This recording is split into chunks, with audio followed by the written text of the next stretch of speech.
पिछली कुछ दिहाइयों में कैंसर बहुत सारी बीमारियों को अबूर करके मौत की दूसरी सबसे बड़ी वजह बन गया है।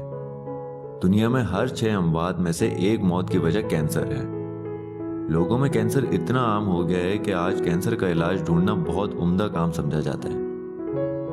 अफसोस की बात यह है कि अभी तक कैंसर का कोई इलाज नहीं मिला। आज हम जानेंगे कि रोजे हमें कैंसर से कैसे बचा सकते हैं। योशिनोरी ओसुमी एक जापानीज सेल बायोलॉजिस्ट हैं जिनको नोबेल प्राइज से भी नवाजा गया है। इनका कहना है कि इन्हें कोई इलाज तो नहीं मिला, लेकिन कैंसर से बचने का एक कुदरती तरीका है।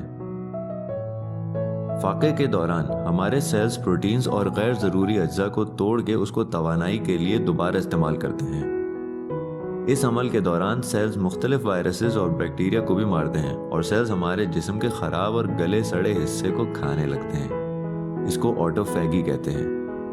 ऑटोफैगी कैंसर से बचाव का एक कुदरती तरीका है और ये जल्दी बुढ़ापे से भी बचाता है। अगर आप चाहते हैं कि आपके जिस्म के गले सड़े हिस्से को आपका जिस्म खा ले तो आपको भूखा रहना चाहिए। जब आपका जिस्म ऑटोफैगी का अमल करने लगेगा तो कैंसर के चांसेस बहुत कम हो जाएंगे। लोगों ने इनसे पूछा कि हमको कब और कितने दिन भूखा रहना चाहिए, तो उन्होंने जवाब दिया कि पूरे साल में कम से कम 25 दिन और तकरीबन 12 घंटों के लिए।